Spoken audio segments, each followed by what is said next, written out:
TV मराठीवरती आपल्या सर्वांचं स्वागत। आपण पाहत आहात बिग टीव्ही मराठी। मी तृप्ती कदम। पाहूया आजच्या ठळक घडामोडी। दारिबडची तालुका जत येथील भैरवनाथ हायस्कूलमध्ये शाळा 1 कारभार 2 मुख्याध्यापकांचा विद्यार्थ्यांच्या शैक्षणिक भवितव्याचा प्रश्न ऐरणीवर। जत तालुक्यातील दारिबडची येथील श्री भैरवनाथ हायस्कूल व ज्युनियर कॉलेज येथे एकाच शाळेत 2 मुख्याध्यापकांकडून कारभार चालवला जात असल्याचा धक्कादायक प्रकार समोर आला असून संस्थेच्या संचालक मंडळातील अंतर्गत वादाचा फटका थेट विद्यार्थ्यांच्या शिक्षणाला बसत असल्याचं चित्र आहे।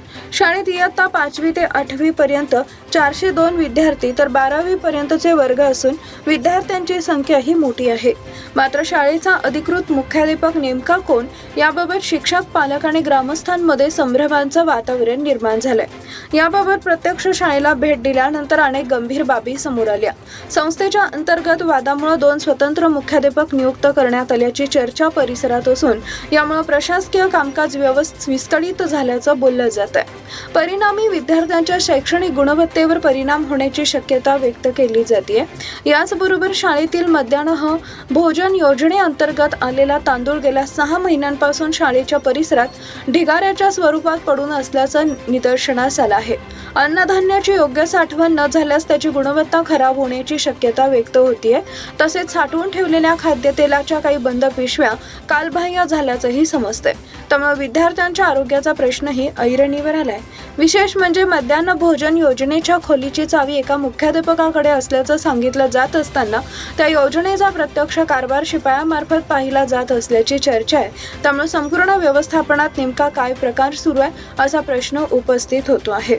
दरम्यान शाळेतील वाद वाढल्यानंतर प्रशासनानं काही काळासाठी विस्तार अधिकारी अन्सारी शेख यांच्याकडे मुख्याध्यापक म्हणून तात्पुरता कारभार सोपवल्याचं सांगितलं जात आहे।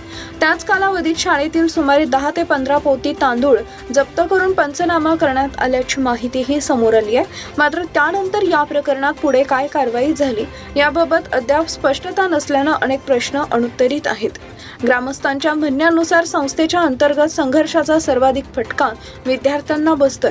शैक्षणिक नियोजन, प्रशासकीय निर्णय, मध्यान्ह भोजन आणि दैनंदिन कामकाजावर त्याचा परिणाम होत असल्याची भावना पालकांनी व्यक्त केली आहे।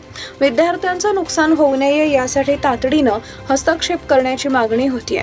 या प्रकरणी शिक्षण विभागाकडून अद्याप ठोस भूमिका घेतली गेली नसल्याचा आरोप ग्रामस्थांकडून करण्यात येतोय। एका शाळेत 2 मुख्याध्यापकांची नियुक्ती नेमक्या कोणत्या आदेशानुसार करण्यात आली? अधिकृत मुख्याध्यापक कोण? मध्यान्ह भोजन योजनेतील तांदूळ व तेलाबाबत नेमकी स्थिती काय? पंचनाम्यानंतर कोणती कारवाई झाली? अशा अनेक प्रश्नांची उत्तरं अद्याप मिळालेली नाहीत। ग्रामस्थ, पालक आणि शिक्षणप्रेमींनी शिक्षण विभागाने तातडीनं शाळेची पाहणी करून संपूर्ण प्रकरणाची निष्पक्ष चौकशी करावी आणि अधिकृत मुख्याध्यापकाबाबत स्पष्टता द्यावी। मध्यान्ह भोजन योजनेतील अनियमिततेची चौकशी करावी आणि विद्यार्थ्यांच्या हितासाठी आवश्यक ती प्रशासकीय कारवाई करावी अशी जोरदार मागणी केली आहे। किती दिवस झालं तुम्ही भात शिजवता इथं? मी आता लागल्या महिना बाबा तुम्ही शिपाई काय नाव? मल्हार। दररोज आता आज किती किलो शिजला? आज 55 किलो। बरं, दररोज किती किलो लागते? दररोज 80 किलो। 80 किलो। किती विद्यार्थी आहेत खाणारे? 5 ते 12 विद्यार्थी संख्या किती? 1200। म्हणजे सगळं तांदळाचं वगैरे बघते कोण? कोण मॅडम? ते नाही म्हणतात, मी बघत नाही। माझा काय संबंध नाही म्हणलं आता। संबंध नाही म्हणजे कसं असतं सगळं सोपं। चावी कोणाला असते? मॅडमकडे सगळं चावी सगळं मॅडम असते। सगळं मॅडम तांदूळ वगैरे सगळं त्यांच्या जागा.